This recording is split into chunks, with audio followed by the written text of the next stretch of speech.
সংবিধান বাতিল নাকি পুনর্লিখন সেই সিদ্ধান্ত নেবে সংসদ। এই কথা বলেছেন মির্জা ফখরুল ইসলাম আলমগীর। বোঝাই যাচ্ছে যে অন্তর্বর্তী সরকারের চিন্তা ভাবনার সঙ্গে বিএনপির চিন্তা ভাবনার একটা দূরত্ব তৈরি হচ্ছে। এটা একটা গুরুত্বপূর্ণ ইস্যু। ডক্টর স্বাধীন মালিককে দিয়ে সংবিধান বিষয়ক একটা কমিশন করা হয়েছে, যেই কমিশন সংবিধান সংশোধন বাতিল বা যে কোনো কিছুর ব্যাপারে তারা সুপারিশ করবে। এবং সেখানে বলা হয়েছে, প্রতিটা কমিশনের ক্ষেত্রেই বলা হয়েছে যে তারা তাদের রিপোর্ট 3 মাসের মধ্যে চূড়ান্ত করে সেগুলি রাজনৈতিক দলগুলোর সঙ্গে আলোচনা করবে, করে তারপরে ফাইনালি সেটা ব্যাপারে পদক্ষেপ নেওয়া হবে। কিন্তু তার আগেই মির্জা ফখরুল ইসলাম আলমগীর এই যে কথা বললেন যে সংবিধান বাতিল নাকি পুনর্লিখন সেটা সিদ্ধান্ত নেবে সংসদ। এই কথা বলার মধ্যে কিন্তু আবার যুক্তিও আছে। যুক্তি হলো এই যে সংবিধান সংশোধন বাতিল এটা একটা বড় সিদ্ধান্ত। এই সিদ্ধান্ত সাধারণত অন্তর্বর্তী বা তত্ত্বাবধায়ক এই কিসিমের যারা আসেন তাদের মূল কাজটা হলো নির্বাচন কন্ডাক্ট করা। তবে এই নির্বাচনের সাথে অবশ্যই বিচার প্রশাসন আরো কিছু থাকতে পারে, সেটার ব্যাপারে হয়তো বিএনপির কোনো আপত্তিও নেই। কিন্তু একেবারেই সেই সংবিধান সংশোধন এটা একটা মৌলিক কাজ। এই মৌলিক কাজ কি এখন করার সময় বা এই অন্তর্বর্তী সরকার কি করতে পারে? তাহলে এই অন্তর্বর্তী সরকার কতদিন থাকবে? এর মেয়াদ নিয়ে একটা এমনিতেই ধূম্রজাল আছে। অনেকে মনে করছেন যে এটাই থাকুক লম্বা সময়ের জন্য, বিএনপি জামাত না আসার থেকে এরাই আসুক, তাহলে অনেকের স্বস্তি হয়, শান্তি হয়। ওই যে আবার কেউ কেউ বলছেন না যে এক স্বৈরাচারের বদলে আর এক স্বৈরাচারকে আসতে দেওয়া হবে না, তার মানে সেটা বিএনপিকেই মিন করা হয়, সেটা বিএনপি ভালো করেই জানে।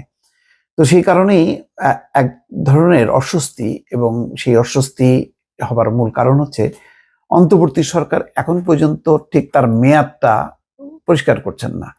তিনি কমিশনের মেয়াদ তারা ঠিক করে দিচ্ছে যে 3 মাস মধ্যে রিপোর্ট করবে, তারপরে সেই রিপোর্ট নিয়ে তারা বসবে। তারপরে কবে কবে সেটা 6 মাস পর নাকি 1 বছর পর, সে কথাটা কিন্তু খোলাসা করছেন না। এটা একটা হইতে পারে যে অন্তর্বর্তী সরকার বুঝতে পারছে না যে আসলে তাদের এই কাজগুলো কবে নাগাদ তারা শেষ করতে পারবেন, যেহেতু তারা কাজ এখনো শুরু করতে পারেনি, কেবল 40 দিন তাদের বয়স হয়েছে। সুতরাং তারা হয়তো কাজের একটা পর্যায়ে যেয়ে তারা তখন বলতে পারবেন, সেটাও হইতে পারে। আবার এমনও হইতে পারে যে মার্কিন যুক্তরাষ্ট্র চায় যে একটা মৌলিক কিছু প্রশাসনিক বিচার নানা দিকের সংস্কার হবার পর তারপরে আসুক রাজনৈতিক দলগুলো, যেহেতু তারা নিজেদের মধ্যে সংস্কারটা করেনি। ফলে রাষ্ট্র যদি তাদের রাষ্ট্রযন্ত্র যদি সংস্কার না করে, তাহলে দলগুলো এসে আবার সেই দলীয় আঙ্গিকে এক ধরনের মানে স্বৈরতন্ত্র বা স্বেচ্ছাতন্ত্র মানে তার প্রতিফলন ঘটাবে, যেটা সংবিধানও সাপোর্ট করে। সংবিধানেও এমন একটি অবস্থা যে এমন ক্ষমতা দেয়া আছে সংসদীয় সরকারকে, প্রধানমন্ত্রীকে, যে সেখানে মানে অন্য আরেক ধরনের মানে রাষ্ট্রপতি শাসিত বা সেনা শাসিত এক ধরনের স্বৈরতন্ত্রের মতন।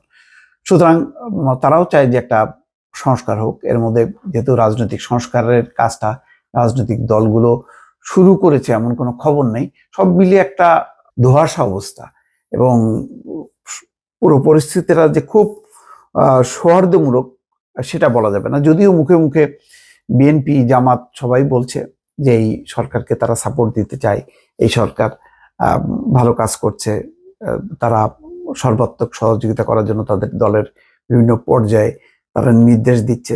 জামাত আবার যতটা বেশি অন্তর্বর্তী সরকারের ব্যাপারে আগ্রহী, বিএনপি মনে হচ্ছে কিছুটা একটা সংশয় সন্দেহ যে এরাও না আবার ওই মঈনুদ্দিন ইয়াজউদ্দিনের মতন 2 বছর থেকে যায়, এরকম একটা সন্দেহ অবিশ্বাস তাদের মধ্যে আছে।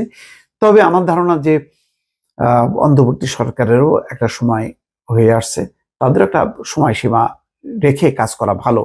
সেটা 3 মাস যদি সংবিধান সংশোধনের ব্যাপার থাকে, তাহলে তারা বলতে পারে নেক্সট 3 মান্থের মধ্যে নির্বাচন হবে, এরকম একটা সময়সীমা দিলে আমার ধারণা যে অনেক অস্বস্তির যে পারদ, সেই পারদটা যে পরিমাণ উঠে গেছে সেটা নিচের দিকে নেমে যাবে, এবং সেটা মনে হয় দরকার। অন্যদিকে সংবিধান সংশোধনের এটা আসলেই একটা বড় কাজ। এটা আমার ধারণা যে ডক্টর স্বাধীন মালিক প্রস্তাবনা দিতে পারে, কিন্তু মূল কাজটা আসলে নির্বাচিত জাতীয় সংসদের হাতে থাকাই ভালো। মানে যতটাই হোক না কেন। তবে এটা ঠিক যে মানুষের মধ্যে এক ধরনের অস্বস্তি আছে বিএনপিকে নিয়ে।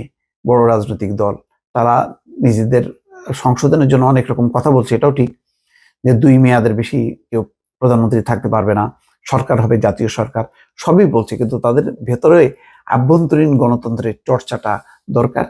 আর যেটা দরকার, এই দখলদারিত্ব, চাঁদাবাজি, আধিপত্য বিস্তার নিয়ে সারা দেশে যে এই ধরনের ঘটনাগুলো ঘটছে সেগুলো নিয়ন্ত্রণ করে এক ভালো দল হিসাবে, অর্থাৎ আওয়ামী লীগের বিকল্প একটা ভালো দল মানুষ পেতে চায়।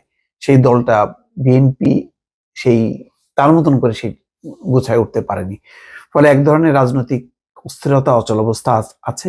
এটি রাজনৈতিকভাবে মীমাংসা যদি না করা হয় তাহলে অন্তর্বর্তী সরকারের সঙ্গে এই বিএনপির দূরত্বটা বাড়বে, যেটা আরেক ধরনের একটি সংকট তৈরি করবে। দর্শক ভালো থাকবেন, আল্লাহ হাফেজ।